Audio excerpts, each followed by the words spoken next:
drugs, or it may go through banking and other financial institutions for non-cash money laundering relating to fraud, bribery and corruption, where professional enablers provide access to complex financial structures. A savvy money launderer will use different routes for different transactions to avoid detection. This, of course, presents problems for the law enforcement community. In the UK, money laundering is one of the largest threats from serious and organised crime. It also has a clear international dimension. Money laundering is not constrained by geographic or jurisdictional boundaries. While there are no reliable estimates of the value of laundered funds which impact on the UK, the figure is likely to be in the billions of pounds. These take the form of high-level laundering through corporate structures and financial markets, trade-based laundering in high-value items, purchases on the London property market, and even cryptocurrencies. To tackle these challenges, the UK's law enforcement system has developed a number of important tools in four key areas. Firstly, the integration of financial investigations into all prosecutions of acquisitive crime. These investigations always have a financial strategy with specially trained financial investigators. Secondly, the effective collection, sharing and use of financial intelligence. Thirdly, close liaison between the Financial Investigation Unit, law enforcement and the judiciary to test and refine anti-money laundering and countering finance of terrorism legislation. This has led to the creation of additional law enforcement powers such as account freezing orders, unexplained wealth orders and disclosure orders, which are all used as disruptive tools. And finally, and perhaps importantly, public-private partnerships.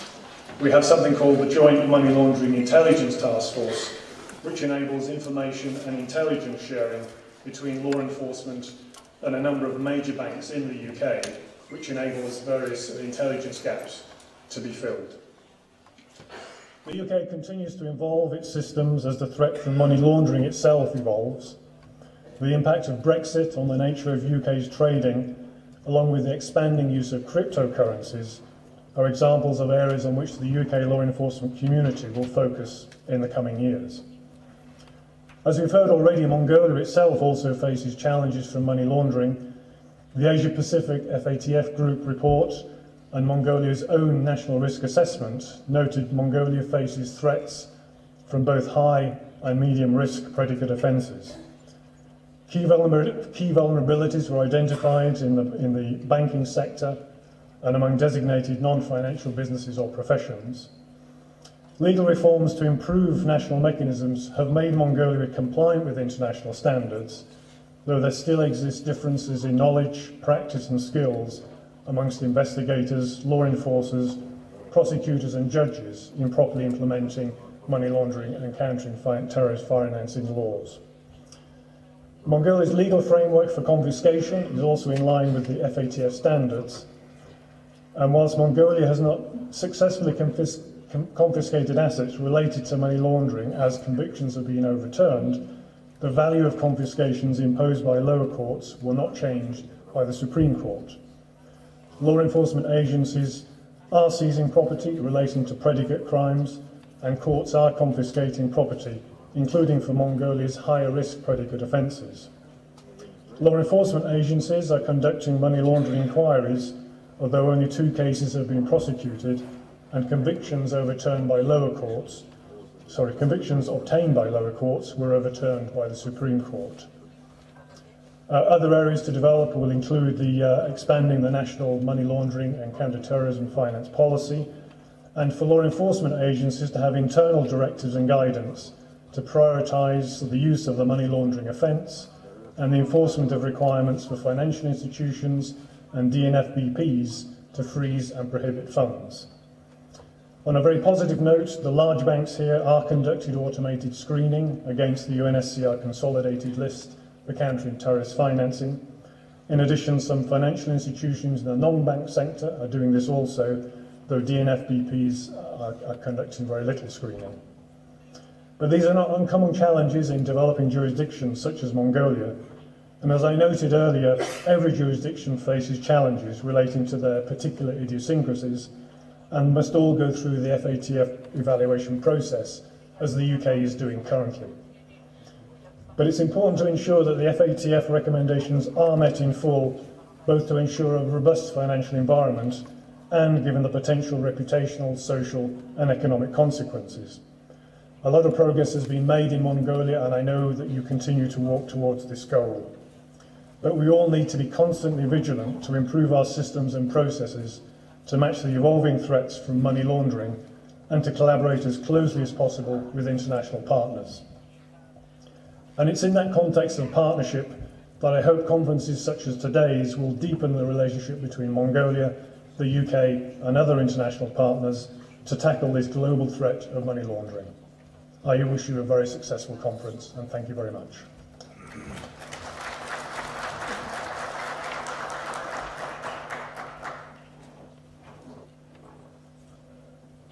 Одоо энэ дэвтэн Монгол улсудаа Америк нэгдсэн улсын хэрэглэгдэх хамаарагч ноён Мануэль Николер таныг урьж байна.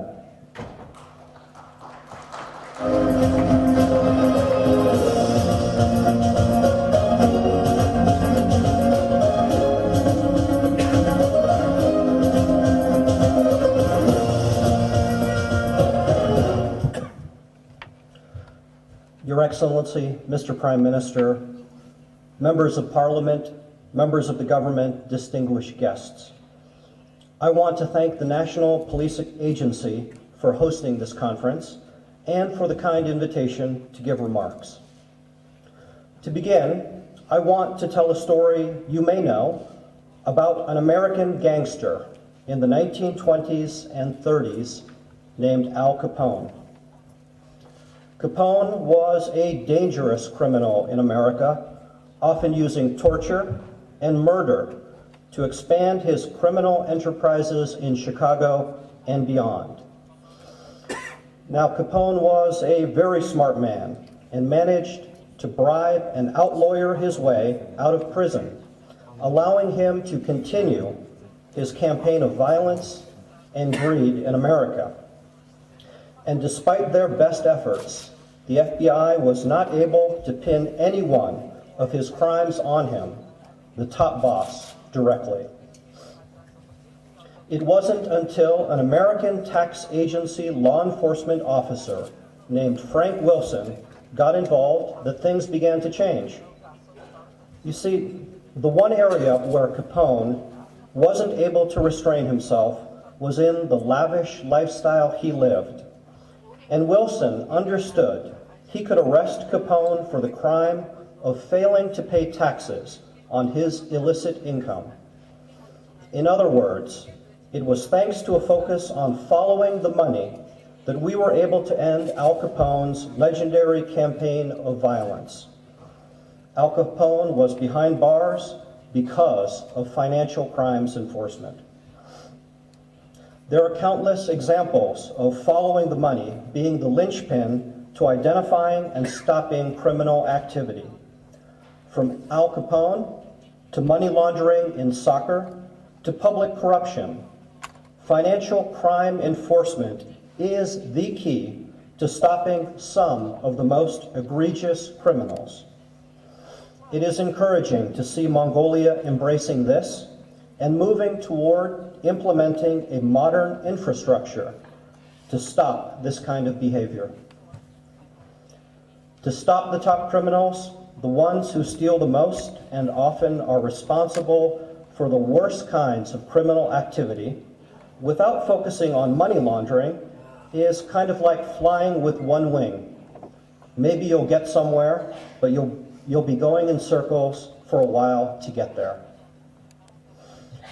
Mongolia has made progress with respect to anti-money laundering and countering the financing of terrorism, and I want to commend you for that. There has been significant progress on the legislative and regulatory front, and how the Bank of Mongolia, in particular, the Financial Intelligence Unit, have taken steps to implement these new policies and procedures. I offer my congratulations on your well-coordinated efforts. You should continue to seek ways to knit Mongolia's AML-CFT efforts into a whole-of-government, interagency approach. I also want to commend the Ministry of Finance for adding additional financial crimes law enforcement positions in the new budget, as well as the National Police Agency for their help in prosecuting these crimes.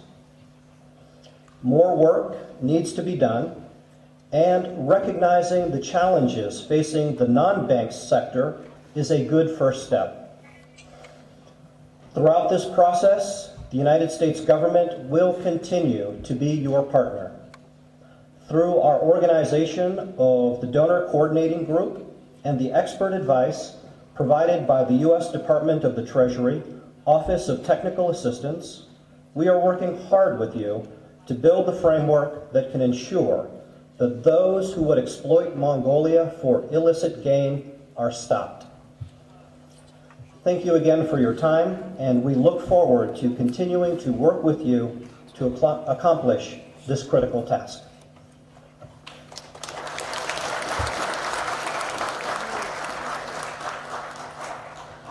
인터넷 서비스 문제 저축도 баярлалаа. Монгол улсын хууль зүйн дотоод хэргийн яам, Сагдамын газраас хамтран зохион байгуулж байгаа мөнгө угаах бинтрэгтэй тэнцэх асуудал сэдвээр олон улсын хэмжээгээр хурал гадаад улсын 5 илтгэгч Монгол улсын 5 илтгэгчийн зүйлгээс бүрднэ. Хурлын төсөлд эрдэмтдийн хурлаас гаргах зөвлөмжийн төслийг бэлтгэж батална.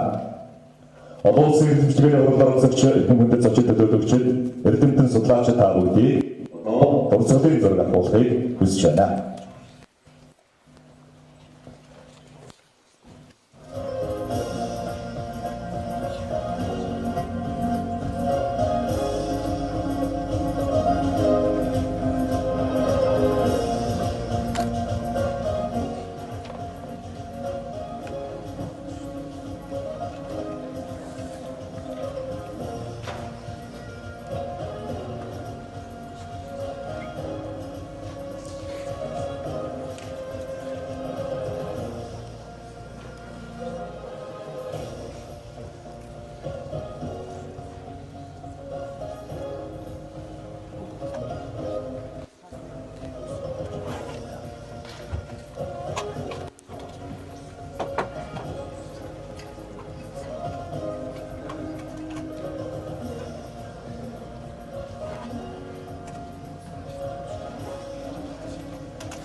баярлалаа. За хурал оролцогчдыг суулгаанд хөлтөйг өрж байна. Одоо мөнгө угаах бинтрэгтэй тэнцэх асуудлаас сэдвээр олон улсын хэмжээгээр хурлын үндсэн үйл ажиллагаа эхэлнэ. Зочдыг суулгаад өгөхийг хүрье.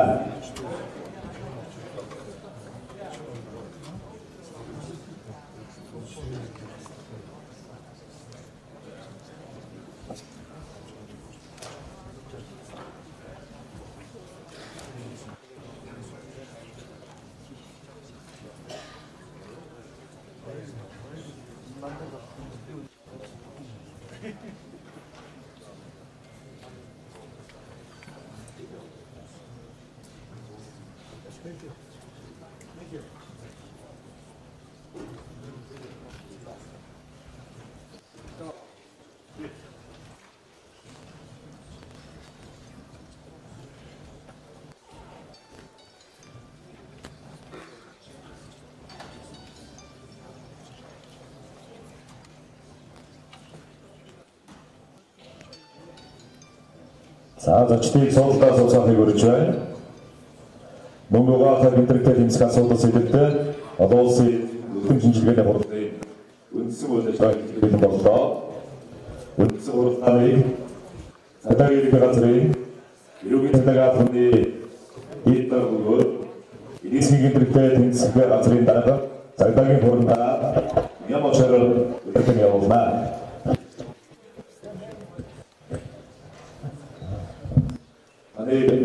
Sono Portugal.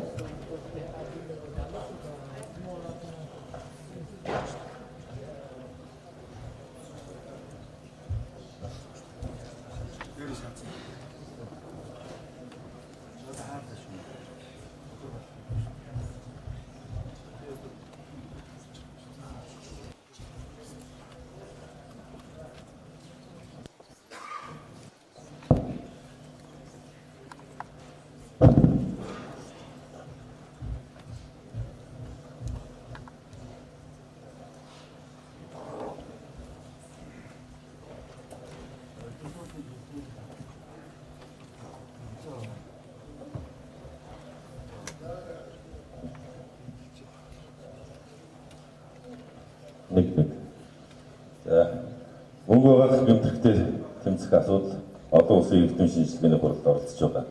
Эрхэм зочид, төлөөлөгчид, эрдэнэ судлаачид, практикийн ажилчид та бүхэн энэ өдрийн амрыг ирье.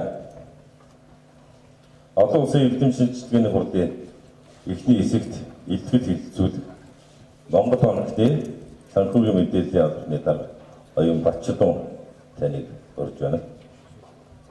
Мөн цагдаагийн ерөнхий газрын эрүүгийн цагдаагийн албаны эдийн засгийн гэмтрэхтэй тэмцэх газрын мөнгө угаах гэмтрэхтэй тэмцэх хэлцээ дарга цагдаагийн орондоо Оюун Сүхбол таныг бас энэ дээр урьж байна.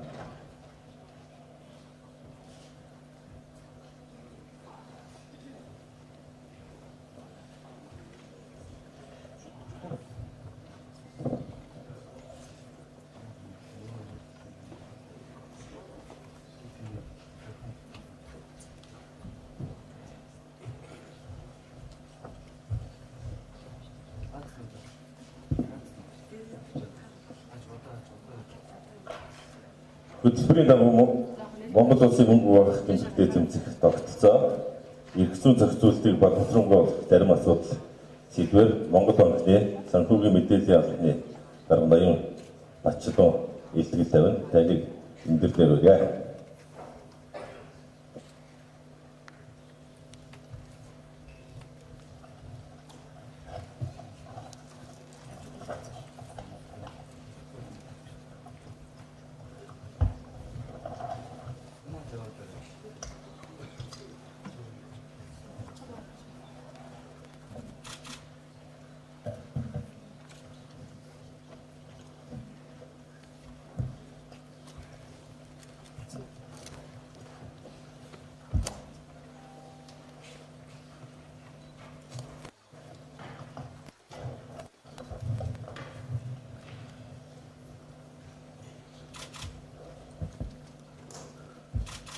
Самэцно өнөөдрийн энэ чухал арга хэмжээнд оролцож байгаа та бүхэндээ өнөөдрийн амжилт айлтгая. За өнөөдрийн хувьд бол мөнгө угаах гэмтрэхтэй тэмцэх, бизнес санхүүжүүлэхтэй тэмцэх, өөрөөр хөнөөх зэвсгийг санхүүжлэхдээ тэмцэх энэ асуудал нэлээд чухал байгаа. Тэгээ би өөрийнхөө илтгэлд товчхон Монгол улсын одооны тогтолцоо гол тулгарч байгаа асуудлыг хүндхийг хэлэлцсэн байгаа.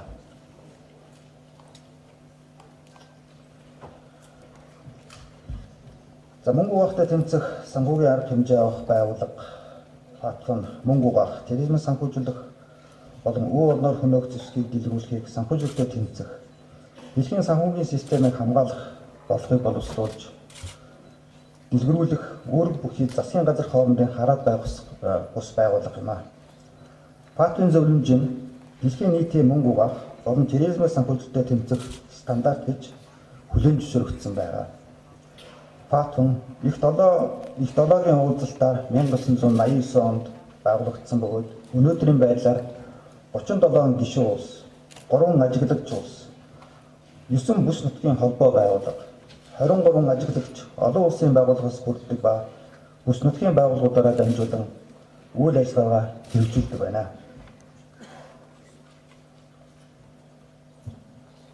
(1997 онд байгуулагдсан Аз намхан далайн бүсийн байгууллага бидний хэлдгээр EPG фатвын төрлийн бүс нутгийн хэмжээнд мөнгө угаах болон терроризмыг санхүүжүүлэлтэд тэмцэх үйл ажиллагааг зохицуулах байгууллага болж байгуулагдсан. Монгол улс нь Аз намхан далайн бүсийн байгууллагын гишүүнээр 2004 онд хэлсэн бөгөөд 2006 оны 7 дугаар сарын 8-ны өдөр мөнгө угаах болон терроризмыг санхүүжүүлэлтэд тэмцэх тухай хууль батлагдсанаар мөнгө угаах, терроризмыг санхүүжүүлэлтэд тэмцэх, мөнгө угаах болон терроризмыг санхүүжүүлэхээс урьдчилан сэргийлэх үйл ажиллагааг эхлүүлж фатвын 40 зөвлөмжийг хэрэгжүүлэх үүрэг хүлээсэн байгаа.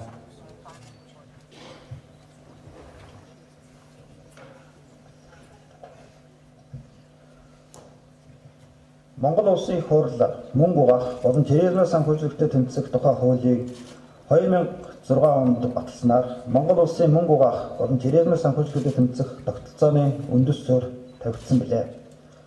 Тус хууль санхүүгийн мэдээллийн албыг мэдээлэх үүрэгтэй эдээс шийдвэрлэх гүйлгээний тайлан, бэлэн мөнгөний гүйлгээний тайлан, гадаад толгойд тооцооны гүйлгээний тайлангийн талаарх мэдээллийг хүлээн авах, мэдээлэл дүн шинжилгээ хийх, дүн шинжилгээний үр дүнд мөнгө угаах болон терроризмыг санхүүжүүлэлттэй холбоотой гэж шийдвэрлсэн гүйлгээний орлогын талаарх мэдээллийг эрх бүхий хууль сахиулах байгууллагууд шийдвэрлэх чиг үүрэг бүхий хараад бус бие даасан байгууллага хэмээн тодорхойлсон байдаг бөгөөд тус хуулийн 18-1 заасан чиг үүргийн дагуу үйл ажиллагаа явуулдаг юм. Мэдээлэх үүрэгтэй эдгээрээс ирүүлсэн түншлэн эрх бүхий төрийн болон гадаад улсын ижил төстэй байгууллагын мэдээллийн санд байгаа мэдээллийг хүлээн авах, цуглуулах, дүн шинжилгээ хийх, мөнгө угаах болон терроризмыг санхүүжүүлэх эмчилтэй гэж үзвэл мэдээллийг хууль заасан журмын дагуу холбогдох эрх бүхий байгууллагад шилжүүлсэн гүйлгээний талаар мэдээллийн сан бүрдүүлэх, мөнгө угаах болон терроризмыг санхүүжүүлэхтэй холбогдсон мэдээллийг шалгах, шилжүүлэлттэй гүйлгээ хянах, илрүүлэх хариуцлал боловсруулж мэдээлэх үүрэгтэй этгээдэд мэдээлэх хэрэгжлийн зохион байгуулалт гэж заасан байна. Энэ санхүүгийн мэдээллийн албан заасан мэдээлэх үүрэгтэй этгээдээс тайлан хүлээн авч дүн шинжилгээ хийх, дотоодын холбогдох байгууллагууд мөнгө угаахтай тэмцэх чиглэлээр лавлгаа мэдээлэл солилцох журмаар хамтран ажиллаж эхэлсэн.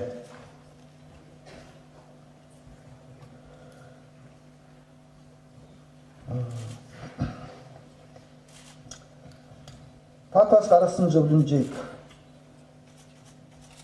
2012 онд шинжилсэнтэй холбогдуулан Монгол улсын мөнгө угаах болон терроризмыг санхүүжүүлэхтэй тэмцэх тухай хууль болон бусад холбогдох хуулиудад нэмэлт өөрчлөлт оруулах шаардлагатай үзүүлсний дагуу 2013 онд мөнгө угаах болон терроризмыг санхүүжүүлэхтэй тэмцэх хуулийн шинжилсэн найруулгыг баталсан. Тус шинжилсэн найруулгаар шийдвэртэй гүйлгээг тайлагнах чиг үүргийг илүү боловсруулангуй болгож мэдээлэх үүрэгтэй этгээдэд хийх хяналт шалгалтыг сайжруулсан төдийгүй хууль тогтоомж зөрчигдөж хүлээлгэх хариуцлагыг илүү тодорхой болгосон. Мөн 2014 оны 1-р сарын 14-ний өдөр батлагдсан эрүүгийн хуульд нэмэлт өөрчлөлт оруулах тухай хуулиар мөнгө угаах гэмт хэргийг тодорхойлтыг өөрчлөн найруулж олон улсын стандартад нийцтэй болгосон байдаг.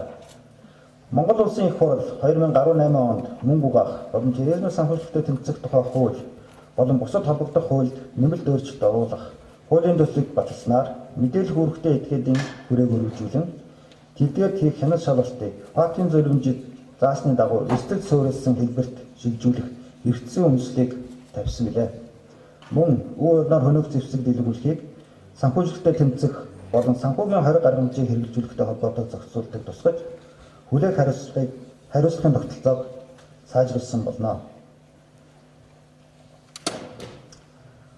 Мөнгө угаах тэмцэх Аз намхан далайн бүсийн байгууллагаас Монгол улсын мөнгө угаах тэрээр санхүүжилттэй тэмцэх тогтолцоог үнэлж харилцан үндэгэний хэрэгжлийг үр дүн сайжруулах талаар шаардлагатай арга хэмжээ авч хэрэгжүүлэх үр бүхий үндэсний зөвлөлийг анх Монгол улсын ерөнхий сайдын 2017 оны 4-р сарын 20-ны өдрийн 7-р захирамжаар байгуулсан билээ.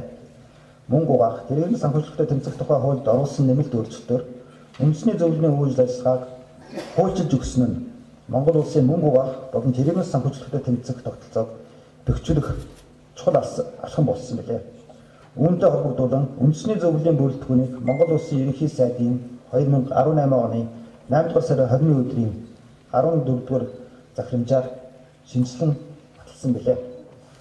Фактын зөвлөмжийг хэрэгжүүлэх улмаар өөрийн улсын мөнгө угаах болон тэрээр санхүүжилттэй тэмцэх тогтолцоог сайжруулж чадахыг бэхжүүлэх замаар санхүүгийн системийн доктортой найдвартай байдлыг хадгалан үндэсний эдийн засгийн аюулгүй байдлыг хангах зорилгоор Монгол улсын засгийн газрын 2017 оны 5-р сарын 17-ны өдрийн 143 дугаар тогтоодоор мөнгө угаах болон тэрээр санхүүжилттэй тэмцэх үндэсний хөтөлбөрийг баталсан түүхтэй байлаа.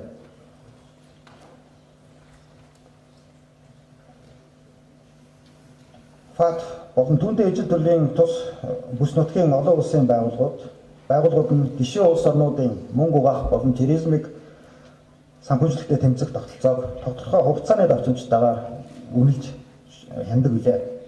Мөнгө угаахтай тэмцэх Аз намхан далайн бүсийн байгууллагаас Монгол улсын мөнгө угаах терроризм санхүүжилттэй тэмцэх тогтолцооны анхны харилцан үнэлгээг 2007 онд хийсэн билээ. Энэ харилцан үнэлгээний тайланд Монгол улс ФАТ-ын 40 үндсэн 9 тусгай шалгуураас 21-ийг биелүүлээгүй 15-ыг хэсэгсэн биелүүлсэн гэсэн үнэлгээ авсан түүхтэй. Энэ үнд үнгээс шалтгаалan 2011 онд олон улсын хамтын ажиллагааг хянах бүлгээс Монгол улсын мөнгө угаах болон терроризмыг санхүүжилттэй тэмцэх тогтолцоог өөрийн хяналтанд оруулахаар болж улмаар 2013 онд Монгол улс ФАТ-ын саарж жагсаалтанд орсон байдаг. Энэ жагсаалтанд орох үед Монгол улсын эдийн засаг өндөр өсөлттэй гадаад нэр хүнд сайн байсан зэрэг шалтгаанаас эдийн засаг очсон бодит тохирол харьцангуй бага байсан. Монгол улсын их хурл засгийн газраас суурхай авч хэмжээ авч мөнгө угаах тэрээр санхүүжилттэй тэмцэх хууль 90-ийн хуульд нэмэлт өөрчлөлт оруулан холбогдох журам зааврыг богино хугацаанд боловсруулсны үр дүнд 2014 оны 6-р сард ФАТ-ын саарж жагсаалтаас гарсан байдаг.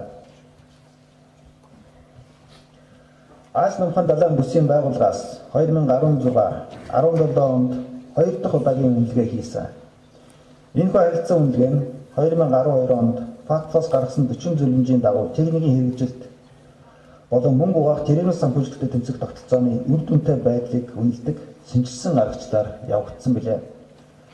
Харилцан үнэлгээгээр Монгол улсын мөнгө угаах тэрээр санхүүжилттэй тэмцэх чиглэлээр 2013-2016 оны хооронд авч хэрэгжүүлсэн бодлого арга хэмжээнүүдийг үнэлж дүгнэлт өгсөн билээ.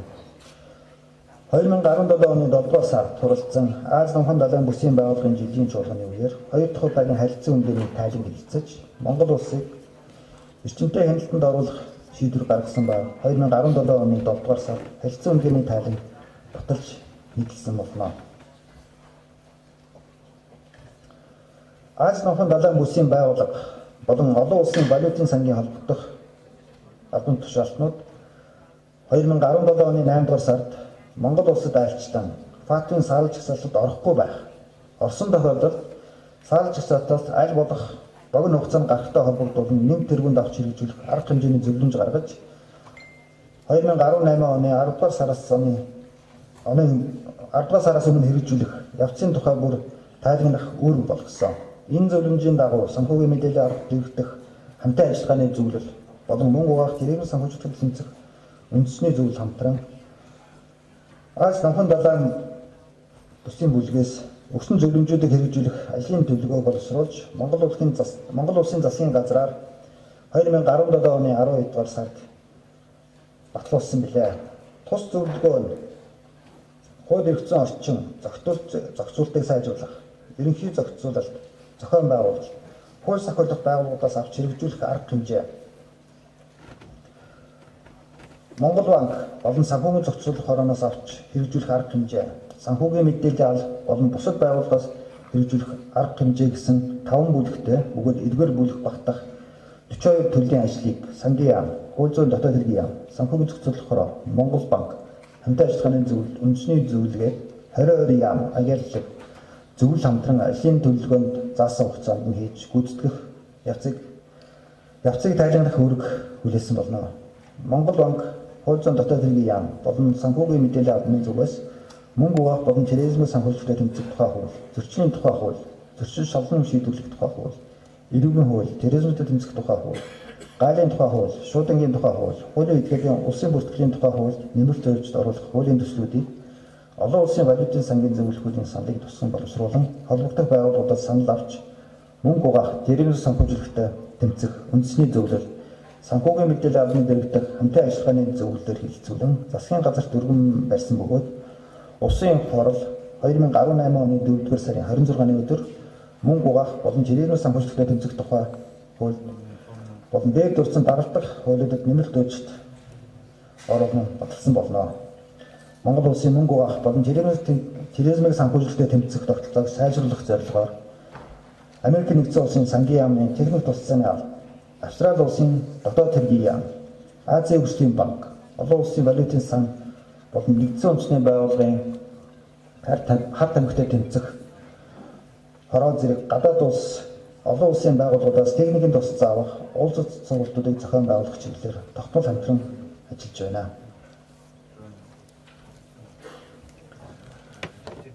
За дээрх төлөвлөгөө хэрэгжүүлэх явцад бидний зүгээс дараах шийдвэрлэх асуудлууд байна гэж бодож байна.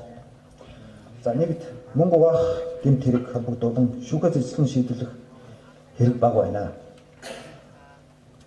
2018 оны 6 дугаар сарын 1-ний өдрийн байдлаар Монгол улсад мөнгө угаах гэмт хэргийн зүйчлэлээр шийдвэрлсэн 10 хэрэг байна. Энэ нь олон улсын түвшинд манай орныг энэ гэмт хэрэгт анхаарал хандуулахгүй байгаа. Гэмт хэргийг шийдвэрлэх хүсэл сонирхол байхгүй байгаа мэт харагдуулж байна.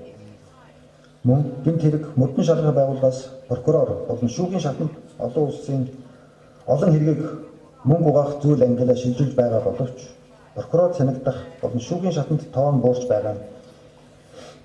Энэ асуудал бас үүсэх ийм байдалд хүрэж байна. Нэг талаас энэ бол туршлагын асуудал байж магадгүй, нөгөө талаас шинэ зүйл анги хэрэглэхээс зайлсхийс байгаа явдал илэрл гэж харагдаж байна. 2. Мөнгө угаах гэмт хэргийн дангаар нь буюу суур гэмт хэрэгээс тусна шийдвэрлэх шаардлагатай. Өнөөдрийн эрүүгийн хуулийн практикаас харахад мөнгө угаах гэмт хэргийг дангаар нь зөвлөсөн шийдвэрлсэн тохиолдолд байхгүй бөгөөд дандаа суур гэмт хэрэгтэй хамт ялна удуулж байгаа. Энэ нь олон улсын дангаар нь мөнгө угаах гэмт хэргийг шийдвэрлэх байх гэсэн зөвлөмжийг биелүүлэхгүй байгаа хэрэг юм. Мөнгө угаах гэмт хэргийг дангаар нь шийдвэрлэх нь суур гэмт хэргийг идрүүлэх нотлохоос амархан байдаг тул үр дүн хархан хурдан гарах магадлал өндөр байдаг. Мөн дээр өгүүлсэнтэй адил мөнгө угаах гэмт хэрэг яллах туслах дутуу байгаас хэрэглэхгүй байх болох талтай. Ийм учраас мөнгө угаах зүйл ангиар тусдан зүйчлэх, шүүхээр шийдвэрлэх туслах шаардлагатай байгаа. Мөнгө угаах зүйл ангиар суур гэмт хэрэгтэй хамтдан болон тусдан шүүхээр эзэн шийдвэрлэх гарган яллуулж байж мөрдөн байцах болон шүүхийн тогтолцоонд орчил болох хүндрэлүүд ил болж ирэх бөгөөд тулгамдж байгаа асуудлуудыг тухай бүгд нь шийдвэрлээд явах боломж бүрднэ. 3.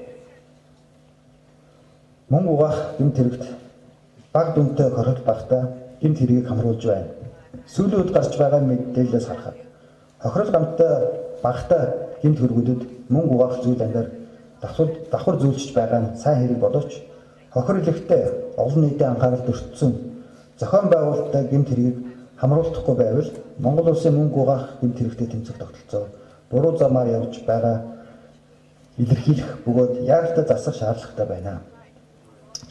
Хэдий олон улсын зөвлөжүүд бүх төрлийн гэмт хэрэгээс олсон орлогыг мөнгө угаах гэж үзэх тухай тусгасан байгаа боловч зохион байгуулалтаа олон шалтгаалт гэмт хэрэгүүдийг онцлог анхаарч шийдвэрлэхгүй бол Монгол улсын нэр хүндэд сөргөөр нөлөөлж олон улсын байгууллагын өмнө хүлээсэн үүргээ гүйцэтгэхгүй асуудал үүсгэх байна. За дүгнэлтэнд нь хэлэхэд 2016 онд 2017 онд хийгдсэн 2 дахь удаагийн харилцан үнэлгээ фактын шинэ аргачлалаар явагдсан онцлогтой.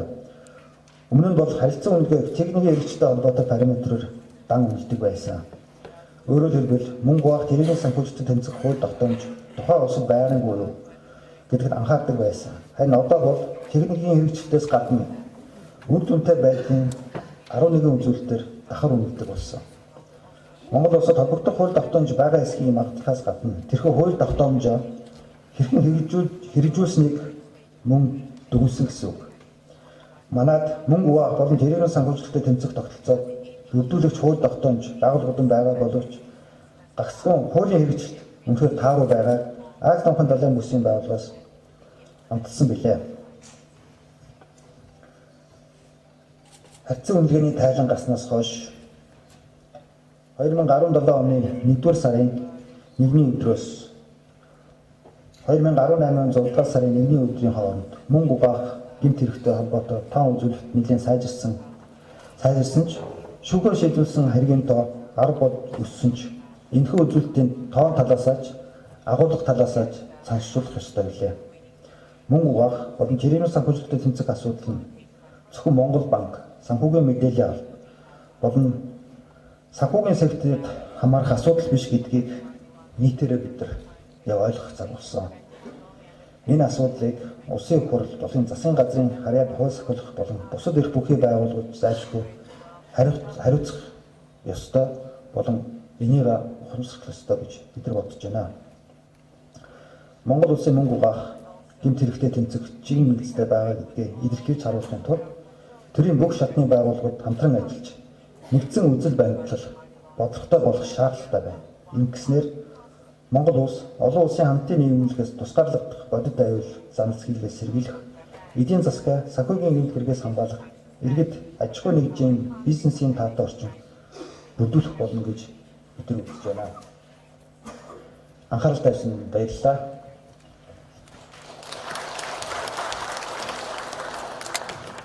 За илтгэгч баян Барчилгын танд баярлалаа. За одоо хөтөлбөрийн дагуу Монгол улс дахь мөнгө угаах гэмт хэрэгийн нөхцөл байдал, тэмцэж буй практик, анхаарах зарим асуудал сэдвээр цагдаагийн ерөнхий газрын эрүүгийн цагдаагийн албаны эдийн засгийн гэмт хэрэгтэй тэмцэх газрын мөнгө угаах хэлцээний дарга цагдаагийн дэвтэр батандаа Ноён Сүхэлтнийг өдөр дээр урьж байна.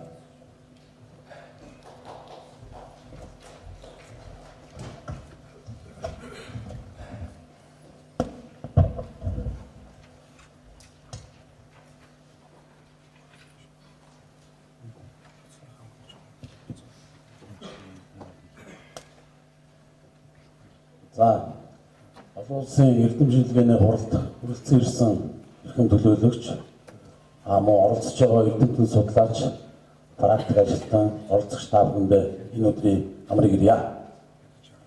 За, миний тавьсан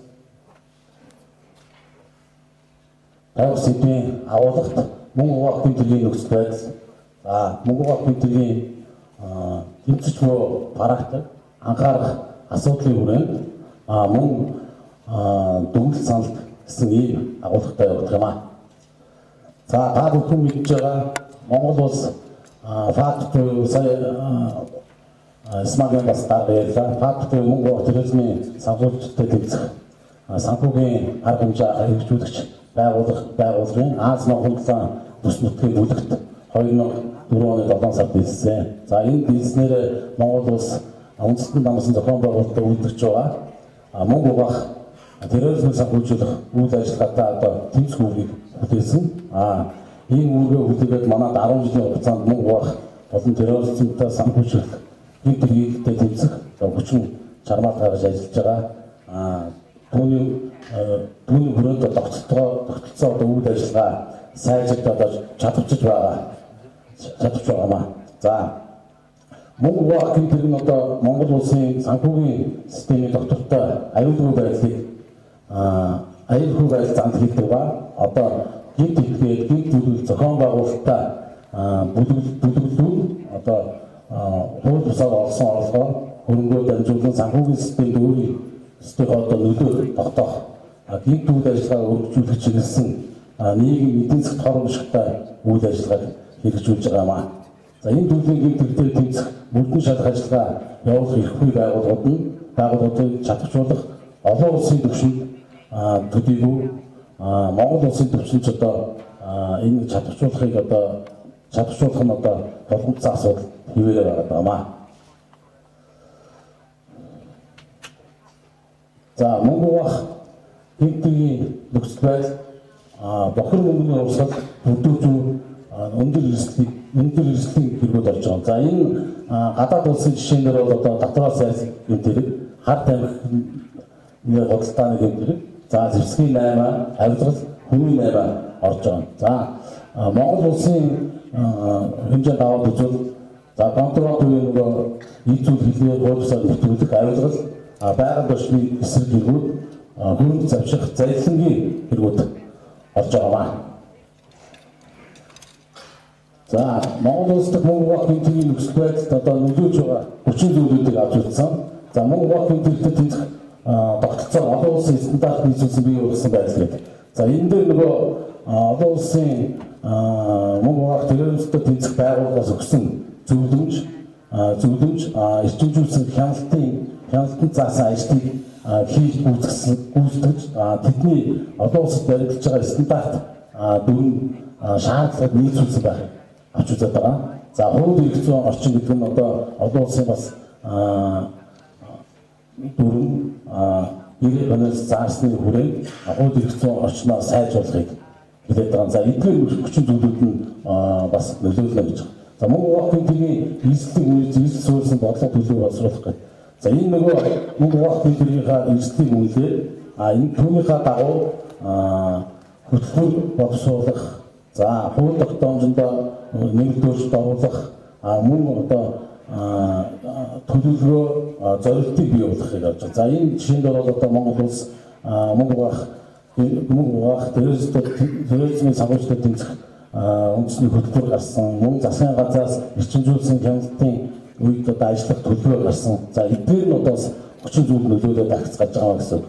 За банк санхүүгийн байгууллага банк санхүүгийн бус мэргэжлийн ажиллагаа явуулж байгаа байгууллагаа олцооч. За энэ дээр нөгөө банк санхүүгийн байгууллагууд мөн одоо хууль заасан бусад мэргэжлийн олцоо явуулж байгаа байгууллагуудын нөгөө мэдээлэх үүрэг бүртгэх хянах үүрэгтэй байгууллагуудын тогтолцоо өөрөө журамдагдаж хууль тогтоомжтой орсноор оршуулж сайжруулах гэж байна. За мөн угаахтай тэмцэгчийн үүрэг бүхий байгууллагын хамтаа ажилладаг. За энэ мөн угаахын тэмцэгтэй тэмцэж байгаа, мөрдөн шалах ажиллагаа явуулж байгаа байгууллагуудын хамтын ажиллагаа, хамтарсан ажлын хэсгээр шалгах, мөн одоо ээдээ төвөгтэй гэмтэргүүдийг одоо хилцэж хэрхэн яаж шалгахтайгаа хамтарч ажиллах гэж байна. За хянах шалгалт хийх, мөрдөн шалах ажиллагаа явуулах эрхүүгийн байгууллагуудын чадварыг мөн одоо шүүхийн чадварыг дэвшлүүлэх гэж байна. За энэ дээр манай улс одоо 2017-оос 18 онд энэ шүүгч нарын болон прокуроруудынхаа чадварыг дэвшлүүлэх чиглэлээс нэлээд ажил хийсэн байгаа. За олон улсын хамтын ажиллагаа. За бидний олон улсын гэрээ хөнөөцлөөс дагуу эрх зүйн харилцан тусцаа үзүүлэлт гэрээний дагуу авж байгаа харилцаанаас гадна мөн одоо түргэн шуурхай хэргийн бодит түмнийг алдахгүй одоо бодит түмнийг тогтоох зорилгоор авж байгаа шуурхай ажлууд хэрэгтэй байна. Тэр нь одоо энэ хайрын, эгмонт, интернетийн шугамар авж байгаа мэдээллүүдийг одоо олон улсын хамтын ажиллагаанд бас хүчин зүйлүүд юу болж. За урьдчилан сэгийн цаг хэмжээ гэдэг нь нөгөө ಈ байгууллагуудын мөнгө угаах гэмтэргээс мөнгө угаах гэмтэртэй тэмцэж байгаа чиг үүрэг байгууллагуудаас гаргаж байгаа урьдчилан сэргийг гаргаж байгаа. Мөн одоо мөнгө угаах гэмтэргийн талаар иргэдийн мэдлэг орж олно. За Монгол улсад мөнгө угаах гэмтэртэй мөрдөн шалгах ажиллагаа явуулж байгаа их хүүгийн байгууллагууд байгаа. За авилгатай газар тармуулын байгууллага, цагдаагийн байгууллага алба нэгж нутаг дэвсгэр хариуцсан цагдаагийн байгууллага, за эдийн засгийн гэмтэртэй тэмцэх байгууллага. За эдийн засгийн гэмтэртэй тэмцэх газар мөнгө угаах гэмтэртэй тэмцэх хэлсэн нь цагдаагийн байгууллагаас мөнгө угаах гэмтэртэй тэмцэх чиглэлээр гаргасан бодлого чиг үүргийг хэрэгжүүлэх түүнийг одоо алба нэгж нутаг дэвсгэр хариуцсан цагдаагийн байгууллага төгөөд мэргэжлийн удирдлагаар хангаж ажиллах юм үг байгаа. За тухайн хэлцүүд нь мөнгөн шалгах ажиллагаа явуулах, мөнгөн шалгах нууц ажиллагаа явуулах хоёр хэлцтэй, мөнгөн шалгах ажиллагаа явуулах бас нэг хэлцтэйгээр ингэж үйл ажиллагаа явуулж байна. За Монгол улсын хэмжээнд мөнгө угаах гэмтэргийн нөхцөл байдлыг авч үзэхдээ би энэ сүүлийн 6 жилийн мэдээд тулгуурлан авч үзсэн. За энэ бүртгэгдсэн гэмтэргийн тоо мэдээд хийсэн дүн шинжилгээгээр цагдаагийн байгууллагаас одоо энэ сүүлийн 6 жилийн хэмжээнд шалгасан мөнгө угаах хэрэг авилгатай дэвсгэр байгууллага, тамгуулын байгууллагаас шалгасан нийт хэрэг. За энэ сүүлийн 6 жил 88 гэмтэргийг мөрдөн шалгах хэрэг бүртгэл мөрдөн байцаалтын хэрэг одоо мөн эрүүгийн хэрэг мөрдөн шалгах ажиллагаа явуулсан ийм тоо мэдээ гарч байна. За энэ цагдаагийн байгууллага одоо 13 оноос хойш 6, 7, 15 он дүүргүүд өсөж явсан байгаа. За энэ оны 2018 оны эхний хагас жилийн байдлаар 26 гараад ингээд гэмтэргийн нөхцөл байдал хүндрээд ингээд өсч юу гэж бас харагдаж байгаа. За энэ бол нөгөө шинээр батлагдсан хууль тогтоомжтой мөн одоо энэ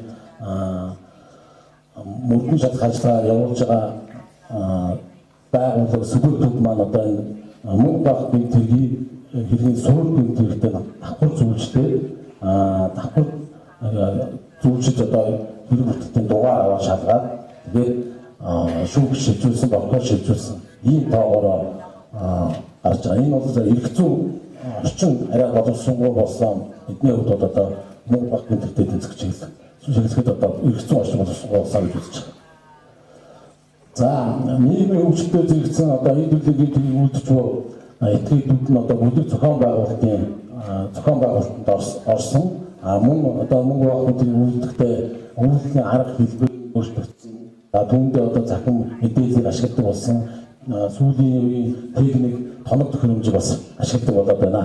За энэ гэмтэрийг улмаас олсон орлогыг бас одоо улс хооронд дамжуулан цэвэршүүлэх ийм аргуудыг ашиглаж байгаа талаар ярилцъя. За захин орчныг ашиглах гэдэг нь одоо интернет банк байна. Мөн одоо захин салхины гэмтэргүүд байна.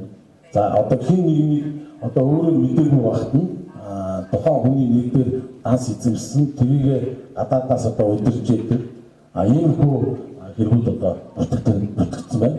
За гэрээтэй болоод бас гэрээтэй болоодын хэрэг байна. Энэ нь бас мөнгө угаах захин төрлийн хэрэгд орж байгаа. Энэ одоо өөрсдийнхөө мөнгийг цэвэршүүлэхийн тулд энэ захин мөнгө бодлож авах түүнийхээ их усыг нуун дадлах зорилгоор хаанаас хэн хизээ орж ямар үр ашиг бүтэж байгаа талаар мэдээлэл бусдад задруулахгүй байна. За улс орон одоо дамжуулан мөнгөний их усыг нуух.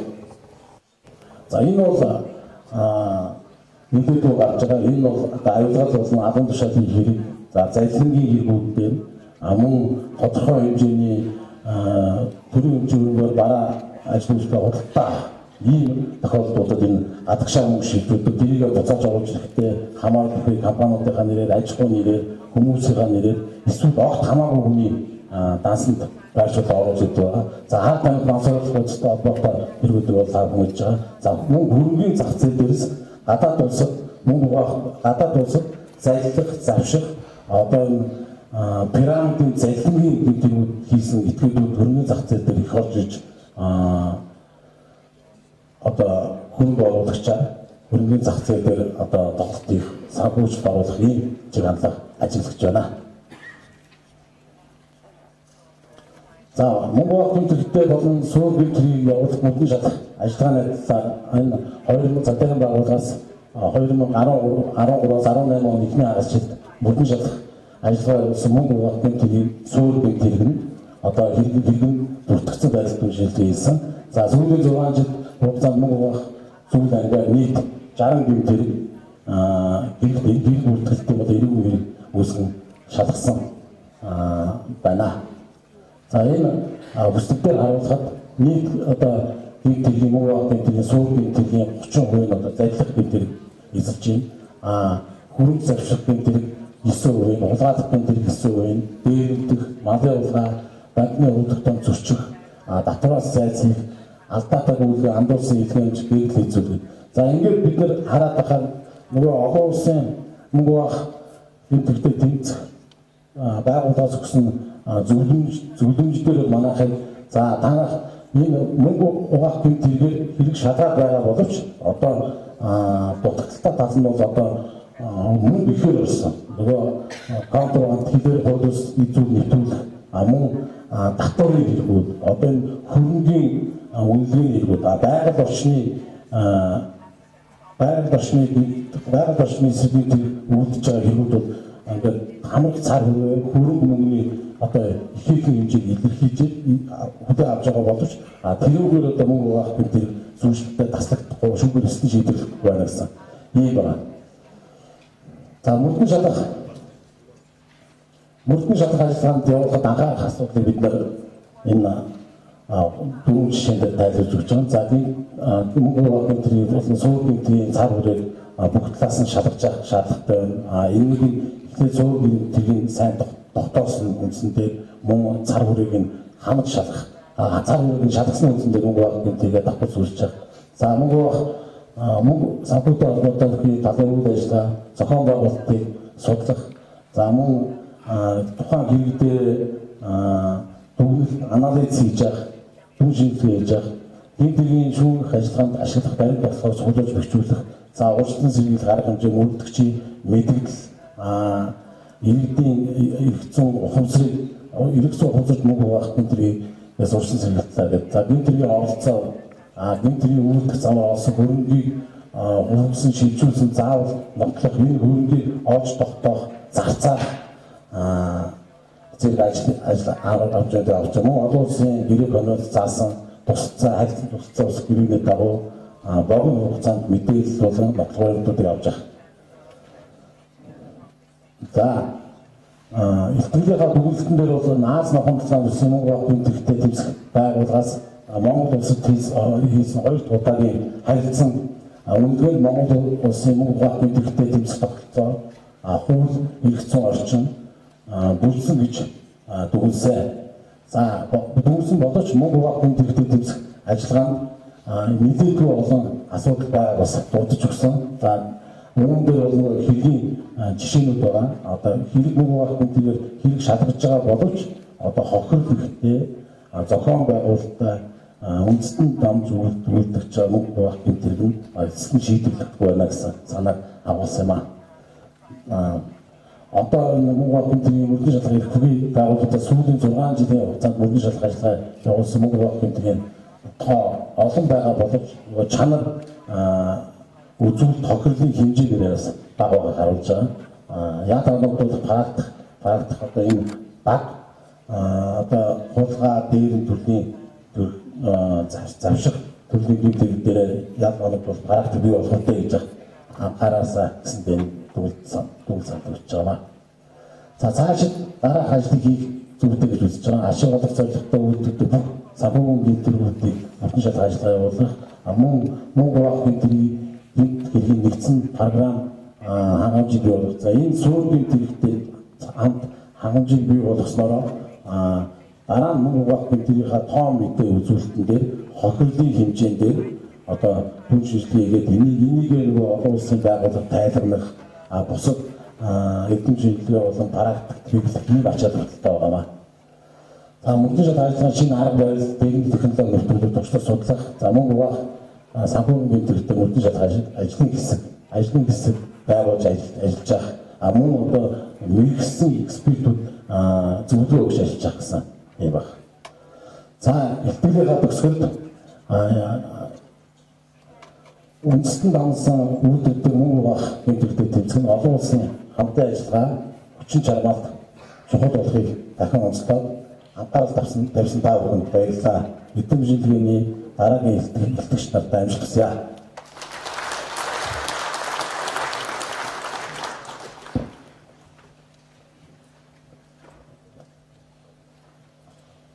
За илтгэгч зөвхөлтөд баярлалаа.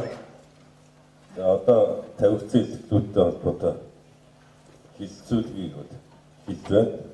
За юуны өмнө одоо хурлааны ихний хэсэгт Монгол Орчны санхүүгийн мэдээллийн албаны дарга Аян Балчирдун Монгол Улсын мөнгө угаах гэмтэрэгтэй тэмцэх тогтолцоо эрх зүйн зохицуулалтыг боловсруулах болох зарим асуудлыг шийдвэрт илтгэлийг тавьсан.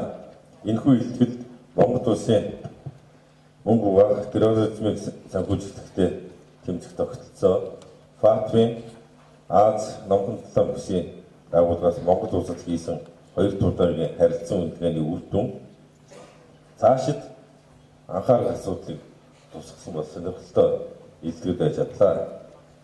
Мөн түүнчлэн эдийн засгийн гэмтэрэгтэй тэмцэх газрын мөнгө угаах гэмтэрэгтэй тэмцэх эзэн дарга цагдаагийн дэвтрүүндээ зөвхөн Монгол улс дахь мөнгө угаах гэмтэргийн нөхцөл байдал тэмцэгчгүй практик анхаарах зарим асуудлыг илтгэдэг тавьсан.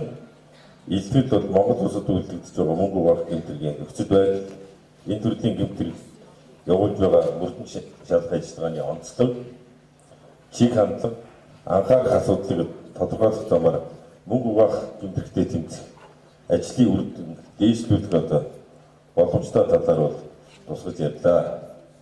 За ингээд одоо хилцүүлсийг илтгэлтэй холбогдуулан илтгэгч нараас асуух асуулт санал бас шүүмжлэл байх юм бол одоо санал бодлоо чөлөөтэй илэрхийлэх боломжтой.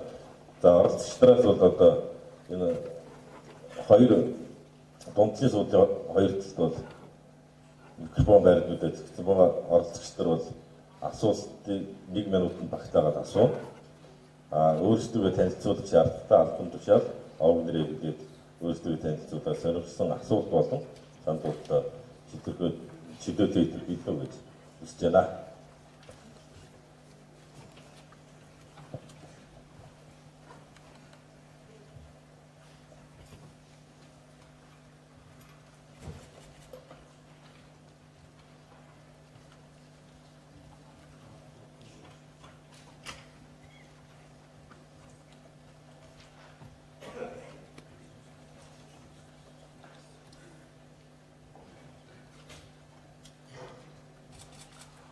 За оролцогч нараас асуух асуулт.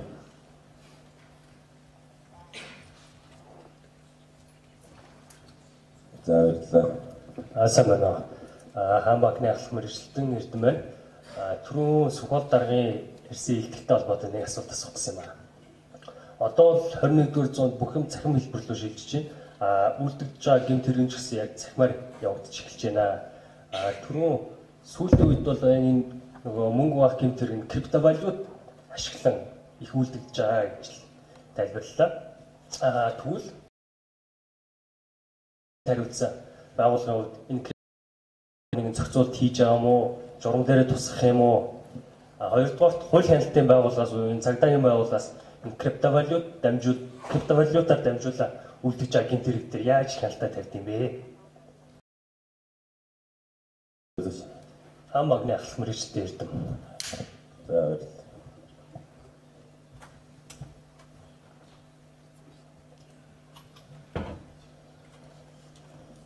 За асуулт тавьсан баярлалаа. За мэдээж лог хөгжиж байна. Энэ төргөнд хамгийн түрүүнд ерөнхийдөө бол санхүүгийн салбарт ордог. Ямар ч хайтек бүтээгдэхүүн санхүүгийн салбарт орохоор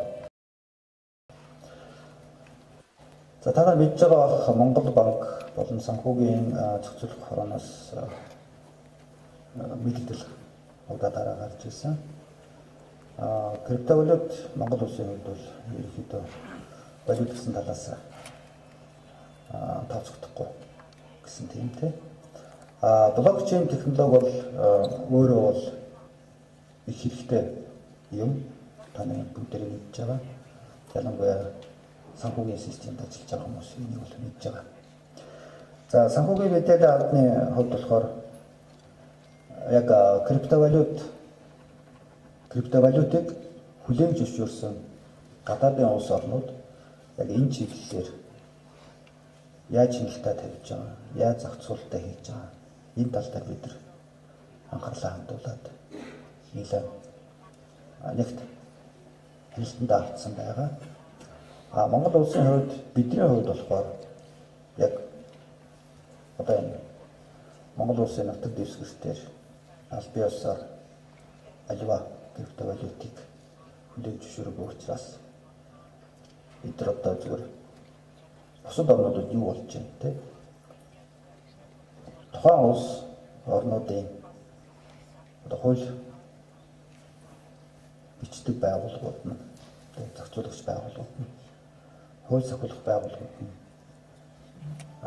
тэр тусмаа санхүүгийн тагнуулын албад нь ямар үйл ажиллагаа хийж байгаа гэдэгт бид нар анхаарлаа хандуулаад явж байгаа. Тэгээд Монголын банкуудын холбооны дэргэдэх комплайенсийн зөвлөл энэ дээр бас нэлээд анхаарлаа хандуулаад ажиллаж байгаа гэж би ойлгож байгаа. Яагаад гэвэл одоо том банкуудын том банкуд дээр гадаадын том банкуд дээр гарсан зарим золгүй явдлууд нь яг энэ криптокаренситэй холбоотой ч юм уу энэ хүмүүс аягүй их гарч байгаа. Тийм учраас манай банкуд, ялангуяа банкуд тийм энэ дээр нэлээд болгоомжтой хандж байгаа гэж би найдаж байна. Тэгээ энэ дээр зөвхөн тэмдэглээд хэлэхэд бид нар дан ганц крипто валют биш тийм. Ерөнхийдөө шинэ технологиг санхүүгийн системд ялангуяа оруулж ирж байхдаа энэ дээр бид нар эрсдлийнхаа үнэлгээг зайлшгүй хийсэн байх ёстой гэдгийг тохор сануулгасан юм аа.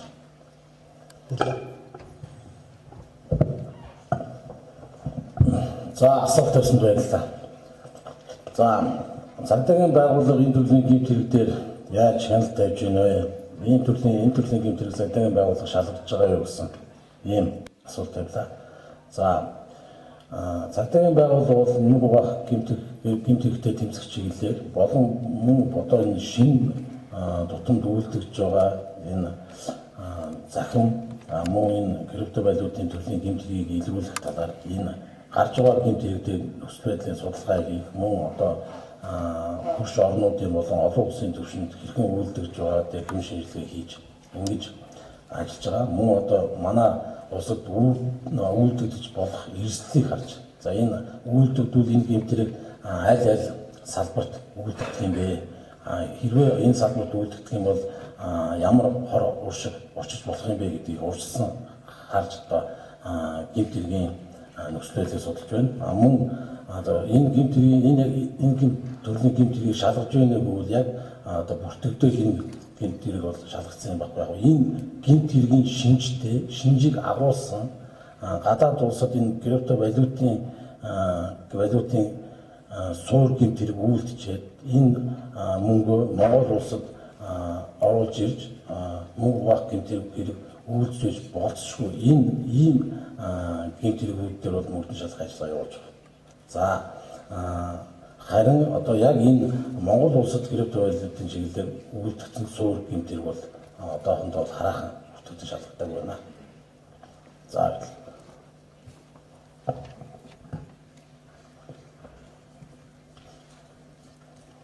За өөр оролцогчдоос асуух асуулт байна. Зочдоос асуулт байна. Бидэнд бас цаг байна. Одоо 20 минутын цаг байна. За би Улаанбаатар өвчнөд банкны комплайнс хэлцэн захирал дэлгэр заахан гэж байна. Сухол даргаас нэг асуулт асууж бодлоо. Сая ихтгэл болол одоо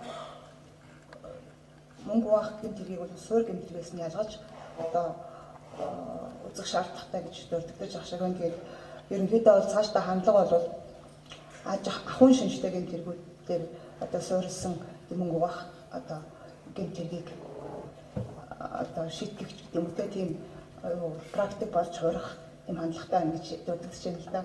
За санхүүгийн байгууллагууд бол мөнгө угаалт эзэмших тухай хуулиар бол цэцэгтэйгүүлээд мэдээлэх үүрийг бол хүлээсэн байдаг. Энэ үүргийнхаа хүрээнд бол одоо санхүүгийн мэдээллийн албанд хуулийнхаа хүрээнд цэцэгтэйгүүлийн үүрийг мэдээлж ажилладаг байгаа. Тэгэхээр тэр өндөр эрсдэлтэйч гэдэг юм уу одоо бидний зүгээс тухайн бүлэг цэцэгтэй гэж үзсэн тохиолдолд мэдээж байгаа бүлгэнүүдийг цагдаагийн байгууллагч тэр одоо санхүүгийн мэдээллийн албан маань тэр хэрхэн энэ дээр одоо ажиллаж байдаг вэ? Ирэх одоо холбоо одоо бид нар санхүүгийн байгууллагад иргэж ирдэггүй л дээ. Тэгэхээр тэр одоо талаас нь нэг мэдээлэл бид нарт өгөөч. Ер нь цаашдаа энэ хандлага одоо энэ үйл ажиллагаа хэрхэн одоо болтой холбоотой явагдах вэ гэдэг асуултыг тавьмаар байна. За баярлалаа. За мөнгө угаах гэмтэргийг ахуйн гэмтэрэг буюу одоо энэ улаан гэмтэрэг мөн одоо энэ бусдыг заллах тэгээ хохирол багтаа гэмтэрэгүүд эзэж байна гэж таасаж байна. За энэ бол яг шүүхээр эцэст шийдвэрлэсэн гэмтэргийн тухайд бол үнэн. Гэхдээ цагдаагийн байгууллагаас ч байсан бусад үйл ажиллагаа явуулж байгаа мөнгөн шалгах ажиллагаа явуулж байгаа байгууллагаас тэргсэн одоо энэ хохирол ихтэй үндэстэн дамсан зохион байгуулалтад үйлдвэрж байгаа мөнгө угаах гэмтэрийг илрүүлээ шалгасан тохиолдол байгаа. За энэ шүүхээр суур гэмтэргээрээ таслагдсан тохиолдол ч байна. Одоо энэ хамгийн гол нь 2018 онд ийм практик ажиллаж байна л гэж би ярьж байгаа. Одоо 26 гэмтэрэг мөнгө угаах гэмтэргээс үйлчлэлтэй шалгацснаас шүүхээр 7 гэмтэрэг шийдвэрлэгдсэн. Одоо энэ дээр улаан чиглэлийн гэмтэргүүдийн дийлэнх эзлэх хувийг эзэлж байна гэж байна. За бид нэр үүнээс гадна энэ үндэстэн дамсан зохион байгуулалттай үйлдвэрж байгаа мөнгө угаах гэмтэрэг дээрээ түлхүү анхаарал тавьж олон улсынхаа хамтын ажиллагааг сайжруулах чиглэлээр ажиллах нь зүйтэй юм гэсэн тийм дүгэл саналыг би гаргасан. За тэрүүгээр бол одоо энэ хохирол ихтэй байгаль орчны гэмтэргүүд мөн одоо энэ залилны хохирол ихтэй гэмтэргүүд албан тушаалын гэмтэргүүд хамаарч байгаа.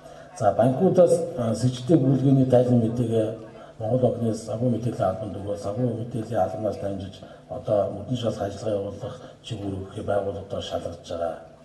За мөн банкын захин залилын чиглэлээр мөн одоо энэ картын залилын чиглэлээр банкуд бол манай албатай бол эрүүгийн цагдаагийн албатай бол байнга хамтарч ажиллаж байгаа. Энэ дээр бол манай байгууллага энэ хаан банк, хас банк, төрийн банк голомт төгсөг байгууллагууд бол байнга хамт ажилладаг. Энэ бол ирэх холбоороо яг ингээд тухайн үед үйлдвэржүүлдэг үйлчлэлийг зогсоох, сэжигтэй этгээдийг тогтоох, гэмтрийг илрүүлэх ажиллагааг хүртэл хамтран зохион явуулж байсан энэ туршлага бол байгаа. Бид бол санхүү мэдээллийн албанаас ирсэн сэжигтэй гүйлгээний тайлан мэдээг өөрсдийнхөө чиг үүргийг өгөөд холбогдох шалгалттай ажиллагаа явуулаад тодорхой хугацааны дараа хариу мэдгэж байгаа. Энэ бол манай хоёр байгууллагын харилцан ажиллах санам бичгийн үрээ зохицуулагдаж ингэж ажилладаг юм байна.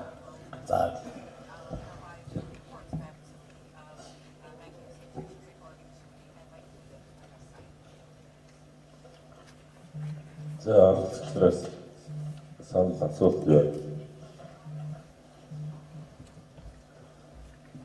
За өшөөж ханцааш энэ санхүү мэдээллийн албаны дараа очлоноос сая энэ татврын таатай орчин үүдэх гэдэг одоо офшор бүсэд одоо Монгол улсаас болон гадаадаас олон одоо банкуд одоо аж ахуй нэгжүүд данс эзэмшиж мөнгө байршуулсан байна. Эндээс одоо сүүлийн үед одоо харж байхад хөрөнгө оруулалтууд ихээр орж ирдэг. Энэ нь одоо гэмтрийн замаар олсон юм уу эсвэл татвар төлөхөөс зайлшилсан юм уу?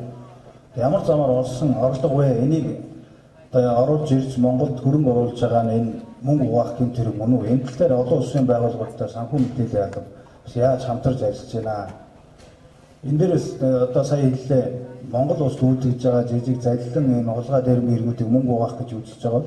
Тэр орж ирж байгаа олон сая долларууд Яг тэр татврын таатаа офшороос орж ирэхдээ тэр нь их усүр нь ямар байдаг вэ гэдгийг шалгаж үзэх болон туршлага юм байна уу гэдгийг асуу.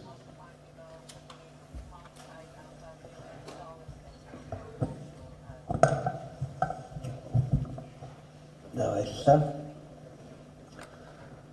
За мэдээж одоо монголчууд бидний хувьд энэ офшорын бүс гэдэг асуудал нэлээд тийм эмзэг сэдв болцсон байгаа. Ялангуяа одоо сая манай банкны системаас асууж байна те. Одоо энэ мөнгө угаахтай холбоотой гэм төрөлд ерөнхийдөө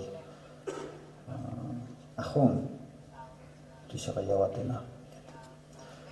Тэгээд офшор бүс ярихаар одоо монгол хүний толгоонд миний ойлгож байгаа жил сэдэг юм болохоор яг тийм авилга тийм авилгын хэрэг татвараас зайлсхийсэн том хэрэгүүд санаанд ордог байх гэж бодож байна. За санхүүгийн мэдээлэл аваад ерөнхийдөө өөрийнхөө чиг үүргийн хуваарын дагуу бүх мэдээлэлээ санхүүгийнхаа мэдээлэл хүргэхтэй этгээдүүдээс авдаг. Тухайн мэдээлэл хүргэхтэй этгээдүүдийн одоо мэдээллээр хангаж байгаа хамгийн том салбар нь болохоор санхүүгийн салбар гэдэг. Тэгээд энэ дээр офшор бүсээс хөрөнгө оруулалт орж ирж байгаа тохиолдолд тэрэн дээр санхүүгийн мэдээлэл бол яваа нэг дүншилгээ хийдгүү. Энэ бол манай чиг үүрэгт ордгоо. Яагаад ордгоо гэхээр бид нар бол одоо юу гэдгийг банкны системээр одоо том юм орж ирэх юм бол бид нар мэдээлэлээ цуглуулад аавн тий одоо 20 сая төгрөгөөс дээш. Өөрөөр хэлбэл гаднаас орж ирж байгаа тийм мөнгө бол бидний мэдээллийн санд орчин. Тэгээд бид нар яагаад хизээ тухайн мэдээлэлд ажиллаж эхэлдэг вэ гэхээр бид нар аливаа нэгэн с ิจ гтээ дохио авсан тохиолдолд тухайн мэдээлэлтэй ажиллаж эхэлдэг. Өөрөөр хэлбэл манай мэдээллийн санд орсон мэдээлэл болгонтой бид нар ажилладаг. Энэ дээр нэг юм олон нийтэд бас тийм үйл ойлголцол байдаг юм шиг байна. Бид нар бол нэг талаас санхүүгийн хууль сахилах байгууллагуудаа холбогдох мэдээлэлээр хангаж ажиллах үүрэгтэй. Нэг талаас тийм ээ. Тэгээд зоосны нөгөө талаас санхүүгийн системээр дамжиж байгаа аливаа иргэн аж ахуй нэгжийн мэдээллийг бид нар бас хамгаалах ёстой. Яагаад гэвэл тухайн манай одоо санхүүгийн системээр дамжиж байгаа тухайн одоо мөнгөний урсгал ихэнх нь үл энгийн иргэдийн мэдээлэл байна. Аж ахуй нэгжийн мэдээлэл байна. Тэрийг бол аялал талаасаа төрийн байгуулагч гэсэн одоо тухайн гүйлгээ хийж байгаа санхүүгийн байгуулагч гэсэн адилхан хамгаалах ёстой. Нэг юм асуудал байгаа. Тэгээд офшортой холбоотой одоо хөрөнгө оруулалт гэж байна. Офшор бүсээс орж ирж байгаа хөрөнгө оруулалт болгон хууль бус биш. Бид нар энийг бас ойлгох ёстой. Тэгээд аливаа нэгэн аж ахуй нэгж гадаадаас заавчгүй офшор бүсээс биш те. Ерөнхийдөө гадаадаас эсвэл дотоодоос хөрөнгө татж байгаа тохиолдолд тухайн байгууллага өөрөө те хин нэг найдад биш. Яг өөрөө тэр зээлж авах гэж байгаа эсвэл одоо тэр хөрөнгө оруулах гэж байгаа тэр этгээд нь яг ямар мөнгө өөрт нь санал болгоод байгааг тэрийг судлах ёстой. Энэ бол иргэн хүний аж ахуй нэгжийн үүрэг. Тэ? Тухайн аж ахуй нэгж тухайн иргэн өөрөө одоо аливаа нэгэн хууль зөрчөөгүй бол мэдээж хэн нэгэн 3 дахь этгээдээс болоод асуудалд ороход эвгүй шүү дээ, тийм учраас энэ дээр анхааралтай хандж явах хэрэгтэй. Энийг бүгдээрээ бид нар одоо мах цусандаа шингээсэн байх хэрэгтэй гэдэг юм уу тийм. Мэдээж энэ дээр бол ихтгэлцлийн одоо юм явна. Гэхдээ бас л адилхан хинж авах хэрэгтэй, шалгаж авах хэрэгтэй, хинтээ ажиллаж байгаагаа мэдж авах хэрэгтэй. Тийм учраас энэ дээр офшороос мөнгө орж ирж байгаа тохиолдолд офшор одоо бүс биш газраас мөнгө орж ирж байгаа тохиолдолд ч гэсэн тухайн санхүүжилтийг авч байгаа хувь аж ахуй нэгж ямар мөнгө өөр дээр авч байгаагаа хинж авах хэрэгтэй.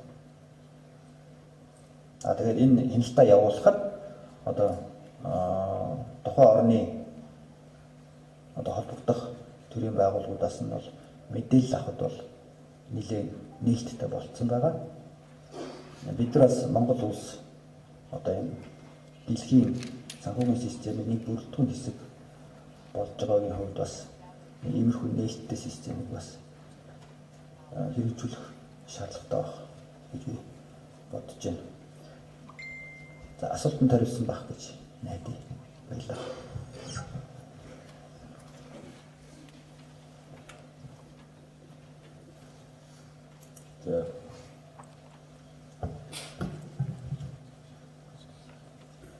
Та бүгдийн амрыг ирээ хууль зөвлөлийн сургууль удирдлага академийн профессорчдын дүрэнд байгаа шаа. За зөвхөн дараагаас нэг асуулт сууя. За мөнгө угаах гэмтрэгтэй холбоотой Монгол улсад хэд хэдэн гэмтрэг одоо шалгаж байгаа талаар түрүүнд өрсөн. За ахуй хүрээнд одоо үйл хийж байгаа Монгол улсын хэмжээнд маш олон гэмтрэг байдаг. Хулгай, бээрм, улаалт гэх мэт. За энэ одоо гэмтрэгийн одоо улмаас хогорсон иргэний эд зүйлийг барьцаалан зэрдүүлэх одоо үйлчлэгээ Улаанбаатар гэдэг одоо энэ газар тавиад тэр нь авахгүй хайдаг. Эсвэл тухайн үйлчлэгээ болж байгаа байгууллага хохироод үлддэг. Ийм нэг асуудал бас практикт тулгардаг. Монгол улсын хэмжээнд албан ёсны бүртгэлтэй 760 гаруй ламбард байдаг. Үүнээс 500 гаруй нь албан ёсоор үйл ажиллагаа явуулаад татвараа төлдөг. Бусдад төлдөг, хяналтанд байдаг. Ийм одоо дүн мэдээ байдаг. Арилжааны банкуудыг Монгол банкнаас банкуй санхүүгийн байгууллагыг санхүүгийн одоо зохицуулах хорооноос үйл ажиллагааны хянаа явуулдаг. Гэтэл Ламбардны үйл ажиллагааг Монгол улсын хэмжээнд хууль хяналтын байгууллагууд одоо ямар нэгэн чиглэсэн, хянсан үйл ажиллагаанд хяналт тогтоосон юм зүйл одоогоор 100% тогтоогүй байна. Гэтэл өнөөдөр Монгол улсын хэмжээнд нэг Ламбард 25 саяас 3 тэрбумын хооронд одоо мөнгө хэрэглэж байдаг. Нийт Ламбардны хэрэглэж байгаа мөнгө төгрөг нь 30 гаруй тэрбум байдаг. Энэ дээр одоо маань сайтагийн байгууллага өдөр тусмаа одоо энэ эдийн засгийн гэмтрэл чиглэх албанаас ямар ажил арга хэмжээ зохиож хяналтын систем явуулж байгаа вэ? Мөн энэтэй холбоотой одоо ахын хүрээ гэж яриад байгаа нь болохоор одоо хүмүүсийн одоо их тоодгүй гэмтрүүд байдаг. Гэтэл энэний цаана их хэмжээний мөнгө эргэлдээд тэр Ламбард буюу барьцаалан зэрлэх үйл ажиллагааны цаана нуугдал байдлаар ийм их мөнгө эргэлдэж байгаа энэ тал дээр ямар одоо хяналт шалгалтын ажиллагаа явуулж байгаа вэ? За баярлалаа. За мөнгө угаах гэмт хэргийг энэ улаан гэмт хэрэгтэй яаж зөөр гэмтгийг шалгах вэ гэдэг талаар болно. Энийг одоо хэрхэн яаж шалгаж байна? Цагдаагийн байгууллагын бэнд яаж зохион байгуулж байгаа талаар асуулт асуулаа. За мөнгө угаах гэмтгийн суур гэмтрийг бол хууль тогтоогчоос одоо гэмт хэрэг үлдэж болсон орлого, эд зүйл, мөнгийг мэдсээр байж түүнийг цааш ашигласан, шилжүүлсэн, хувирсан их сурвалжийн нуун дадлах зорилгоор шилжүүлсэн гэсэн эднийг одоо авч үзээд байгаа. Тэгэхээр бид энэ Ламбард Монгол улсын хэмжээнд та ярьлаа энэ 200 Ламбард нь одоо ямар нэгэн бүртгүүлгүй ийм үйл ажиллагаа явуулж байгаа ч. За энийг нөгөө гэмтрэг олсон эд хөрөнгийг мэдсээр үж гэдэг энэ зүйлийг авч хэрэгжүүлэх зүйтэй баг. За цагдаагийн байгууллагаас бол энэ гэмтрийг зөвхөн одоо энэ улс үндэстэн дамсан бүлэг зохион байгуулалтад үлдэж байгаа мөнгө угаах гэмтрийг шалгаад зогсохгүй одоо энэ ахуй өрөөнд үлдэж байгаа бүх гэмтгийг мөнгө угаах гэмтэгтэй нь одоо зүйлчлэн мөнгө угаах гэмтэгтэй давхар зүйлсэн шалгах ийм л зарчмыг баримтж хэлж байгаа. За үүний хүрээнд 2018 оны 4 сард цагдаагийн ерхий газрын тэргүүн дэд даргын албан даалгавруудыг алба нэгж нутаг дэвсгэр хариуцсан цагдаагийн байгууллага төгөлсөн байна. За энэ албан даалгаврууд юу тусаж өгсөн бэ гэхээр энэ ахуй өрөөнд үйлдвэрч байгаа болон бусад нутаг дэвсгэрийн онцлогоос хамаарч үйлдвэрч байгаа энэ хулгайн гэмтэрэг, малын хулгайн гэмтэрэг, дээрмийн гэмтэрэг, залилангийн гэмтэрэг, бусад ашиглах завшиг гэмтэргүүдийг хохирол багтаа байж болно. Ийм гэмтэргүүдийг яаж одоо давхар мөнгө угаах гэмтэргээр нь давхар зүйл шалгах вэ гэсэн ийм албан даалгавар өгсөн. За энэ албан даалгаврын хүрээнд бусад одоо нутаг дэвсгэр хариуцсан цагдаагийн байгууллагын үйлдвэрчнүүд алба нэгж хариуцсан цагдаагийн байгууллагын үйлдвэрчнүүд шалгаад мөнгө угаах гэмтэргээр зөвчлээд шалгаж байгаа мөнгө шалгаж байгаа иргүүд олон байна. За мөн энэ зөвхөн энэ хулгайн гэмтэргээс урьдчилан сэргийлэх хулгайн гэмтэргийг мөнгө угаах гэмтэрэгтэй суур гэмтэрэг хулгайн гэмтэрэг мөн хулгайн гэмтэрэг үйлдсэн олсон хөрөнгө мөнгийг мэдсээрээ цааш шилжүүлсэн хувирсан их сурвалжийн уулсан гэсэн энэ мөнгө угаах үйлдлийн шалгах зорилгоор хулгайн эрүүгийн цагдаагийн албаны хулгайн гэмтэрэгтэй тэмцэх хэлцээс мөнгө угаах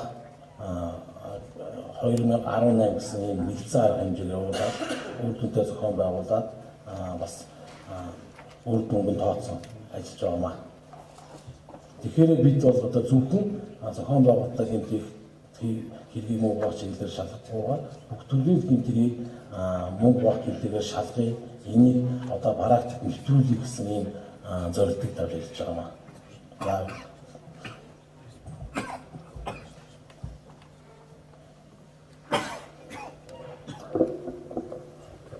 Сайн байна уу? Монголын хуульчтай холбоо сахилгын шинжээч Эрдэнэ сүрэн. Сөхөл дараас нэг асуулт асууя. Мөнгө угаах гэмт хэрэгтэй тэмцэх чиглэлээр төрийн болон төрийн бус байгууллага санхүүгийн байгууллагатай хэрхэн хамтарч ажилладаг юм бэ? Тулгамдж буй асуудал нь юу юм бэ? Нэгт. Хоёрт энэ судалгаан дээрээс хаглаа л да би суур гэмтэргийн төрөл дотор нөгөө хуучин 2002 оны эрүүгийн хуулийн 155 дугаар зөвлөлийн талаар дуртайг өнгөрсөн байна л да. Тэгэхээр тэр гэмтэргээс мөнгө угаах гэмтэрэг маань юугаараа ялгагдаад байгаа юм бэ?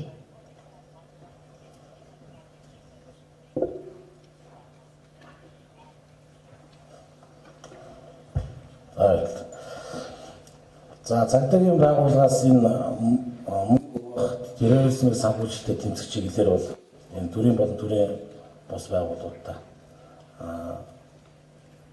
энэ засгийн газрын бодлого шийдвэрийг хэрэгжүүлэх биелүүлэх ажлын хүрээнд хамтарч ажилладаг.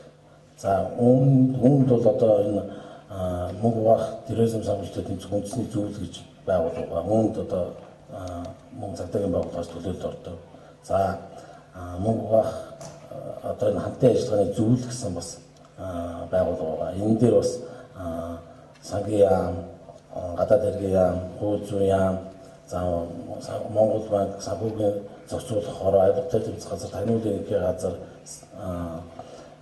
гайлын ерхий газар, санхүү мэдээллийн алба, цагдаагийн байгууллага гэсэн байгууллагын төлөөлөлд орж энэ төлөөллийн одоо төлөөллүүд маань Монгол улсад гэмтэг мөнгө угаах терроризмын санхүүжилттэй гэмтэгтэй тэмцэх энэс урьдчилан сэргийлэх хамтран ажиллах бодлогын баримтчууд мөн одоо чиг үүргийг хин одоо хаана яаж үүсгэх талаар ингэж хэлцэж хамтарч ажилладаг. За мөн энэ дээр бол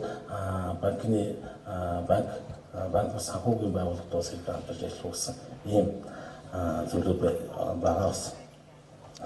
За та тэр нөгөө алдуул болон гэгдэл зүйлийг ашиглах гэсэн хуучрын заашсан байна. Юу яаж байна? Би бол тэгж ойлголоо. Гэмтэрэг үлдэж олсон зүйлийг авсан борлуулсан гэсэн 155 хуучин хууль. Тий. За энэ хуучин хуульд бол нөгөө мөнгө угаах гэмтэргийн ийм байна одоо гэж заасан байсан. Одоо бол нөгөө мөнгө угаах гэмтэргийг мөнгө хуваах гэмтэрэг нь одоо энэ 2017 оны 7 сарын 1-ээс хүчин төгөлдөр үлдэж байгаа хуулинд бол нөгөө гэмтэрэг олсон гэмтэргийн улмаас олсон орлогыг мэдсээр байж гисэн. Ингэж зөвшөөрч өгснээр бол ялгаатай байна л да. За цагдаагийн энэ тулгамж байгаа асуудал бол одоо зүгээр энэ хамтын ажиллагааны байгууллага болон улсын энэ эрсдлийн үнэлгээ хийгдсэн энэ ажлын өрөөнд бол биднэрт одоо энэ харилцангуй сайн үнэлгээг бас олон улсын байгууллагуудаас тавьсан. Тийм учраас бид нар энэ олон улсын байгууллага энэ олон улсын түвшинд мөнгө авах гэмтэрэгтэй яаж тэмцэх вэ? Мөн энэ зөвлөмжид заагдсан төлөвлөгийн тусгацсан ажлуудаа яаж хийх вэ? Зөвлөмжид заагдсан ажлуудаас маань одоо аль нь одоо яг шаардлагыг бүрэн хангаж хангахгүй дээр нь ажиллаад энэ өөрсдийн тулгамж байгаа асуудлаа шийдвэрлэх арга хэмжээ хамгийн түрүүнд авах нь чухал байна л да. За баярлалаа. За энэ дээр энэ ихний асуултан дээр нэмээд үг хэлчихье. За ерөнхийдөө бол мэдээлэх үүрэгтэй этгээдүүдтэй үйл ажиллагаа явуулах энэ ажлыг бид нар бол хамтын ажиллагааны зөвлөлтөөр бол байнга хилцдэг асуудлын нэг. Тэгээд одоо сая хөлжтэй холбооны төлөөлөгч санаж байгаа санхүүгийн мэдээлэл хөлжтэй холбооны төлөөлөл нотариачдын холбоо нэгтлэн бодгочдын холбоо одоо нэг уулзж ирсэн. Тэгээд ерөнхийдөө бол энэ уулзалтууд бол зөвхөн тухайн байгууллагууд болон санхүүгийн мэдээллийн албанд албаны хооронд хийсэн юм уулзалт биш. Энэ уулзалтынхаа талаар бид нар хамтын ажиллагааныхаа зөвлөлийнхөө хурал дээр бол одоо мэдээлэл өгдөг юм. Яг энэнийхээ хүрээнд одоо жишээ нь бид нар яг одоо бол одоо хуульчдын холбоо, нотариатчдын холбоо, нэгтлэн бодгочдын холбоод зориулаад одоо яг энэ хэрэгцээ таних тийм KYC гэж бид KYC талаас нэг ёстой одоо эцсийн үйлчлэгчийг яаж тодорхойлох тэр талаас яаж ажиллах заавар баримтчиг бичгийг бол бид нар боловсруулж байгаа. Яг энэ бүх мэдээллийг бид нар бол хамтын ажиллагааны зөвлөлийнхаа хурал дээр хилцдэг. Тийм учраас яг энэ цагдаагийн байгууллагуудаас хууль сахиулахын ерөнхийд нь хэлэхэд хууль сахиулах байгууллагуудаас одоо энэ мэдээлэх үүрэгтэй этгээдтэй аливаа нэг асуудлаар холбоо барих эсвэл одоо тусламж үүсэх эргээд одоо мэдээлэх үүрэгтэй этгээдүүдээс одоо хууль сахиулах байгууллагуудаас аливаа нэг юмн дээр тусламж юм уу нэмэлт мэдээлэл шаардлагатай бол бид нар энийг яг хамтын ажиллагааныхаа зөвлөлтөөр хийцэд явж байна. Тийм учраас энэ дээр бол бид нар яг одоо энэ мэдээлэх үүрэгтэй этгээд болон хамтын ажиллагааны зөвлөлтийн гишүүн байгууллагууд ерөнхийд бол гайгүй холбоотой ажилладаг гэж боддог юм шүү. За баярлалаа. За асуултаа ингээд амгалан дараагаар асуултаа ингээд дуусгая. Цагдаагийн ерөнхий газрын хэрэг хүртэх албаны дарга уралдаан амгалан. Энэ нэг өнөөдрийн хэлэлцүүлэг энэ эрдэнэ хэмжээний хурлаас гарах зөвлөмжид хоёр зүйлийг оруулах нь зөв байх гэж бодож байна. Учир нь 2012 онд энэ түрүүчийн ярьсан фатвын зөвлөмжийн дагуу цагдаагийн байгууллагад мөнгө хуваах хэмжээтэй тэмцэх нэгж анх байгуулагдаж би анхны дараагаар нь ажиллаж ирсэн. Энэ үед Монгол улсын хуулинд бол 4 төрлийн гэмтэрэг. Галц хэвсгийн хууль ус эргэлтхэн уралдаал хавьлуул гэсэн 4 төрлийн хэрэгийг одоо суур гэмтэргийг нь авч үзэхээр байсан. Сүүлд орж ирсэн зөвлөмждөр бол татврын гэмтэргээс бусад төрлийн нийт гэмтэргийг одоо суур гэмтэрэгт тооцохоор явж ирсэн. Одоо миний сүүлийн хэдэн жилд бол энэ ажлын чиг өөрчлөгдсөн болохоор би бас тодорхой нарийн мэдээлэл идэхгүй байж болно. Сая ингээд энэ илтгэлүүд дээрээс харж байхад хулгайн гэмтэрэг шиг юм уу дээрмийн гэмтэргүүд ийм гэмтэргийг мөнгө угаах руу ингээд оруулаад явчих юм бол энэ мөнгө угаах гэмтэргийн өөрийнх нь энэ нэр томьёо тэр онлын хувьд нь аваад үзсэн. Хууль усаар одоо гэмтэргийн замаар олсон мөнгөө ил болгож одоо гаргаж ирэх энэ үйл ажиллагаа байгаа. Гэтэл сая энэ хуульчтай холбооны төлөөлөгч хэлж байна. Хуучин хуулинд байсан тэр гэмтрэнгийн замаар олсон зүйлийг хадгалах, борлуулах энэ зүйлээрээ одоо энийг хуулинд одоо шинэ хуулинд тусгуулах энэ ажлыг зөвлөмжийн санал оруулбал яасан бэ? Тэгээд одоо энэ нийгэмд хамгийн их улаан хэрэг дээр үлдэж байгаа ламбард гэдэг юм уу? Энэ сэлбэгийн чэнжүүдийг бол захиалагч болдгоо маа хэд улаан зүйлийг одоо борлуулсан гэдгээр хамтран оролцогч орно. Ингээд явахгүй бол энэ мөнгө бах гэмтэргийн маань ач холбогдлоос уураад ахуйн чанартай нүуний хэлсэнчлэн болоо явчих юм болов уу гэж бодож байна. За өмнө нь ч байсан одоо ч бас хүндрэлтэй хэвээр байгаа.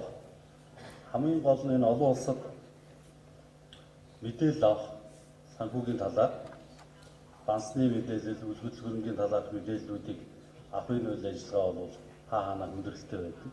Тэгэхээр энэ дээр энэ олон улсын байгууллагын төлөөллүүд бас ямар гарц боломж байдгийг энэ талаар бас бидэнд тодорхой мэдээлэл өгөөд тэгээд энэ зөвлөмж дээр олон улсад одоо хэцүү харилцан тусцаа үзүүлэх, мэдээлэл солилцох энэ үйл ажиллагаа илүү одоо өндөр түвшинд гаргах чиглэлээр санаачилж оруулах зүйл болов гэсэн ийм зам байна. За хоёр санал нэг асуулт байна гэж ойлголоо тийм ээ. Асуултанд нь процедур дээр хоёулаа санал. За ингээд тавигдсан илэрхийлэлттэй холбоотой санал асуултаа ингээд хай. Тэгээд оролцогчдоос төчтөөс одоо тавигдсан илэрхийлэлттэй холбогдуулаад асуулт асуусан та бүхэндээ бас ажлын өдөр амжилт хүсье. Мөн хоёр илэрхийлэгчтэй бас ажлын сайн сайхныг хүсье. Түрүү дараа тавталгын зар байгаа. Тэгээд 12 5 хэд оролцогч нар маань өдрөө суудлаа хэлсэн байх юм гэж байна.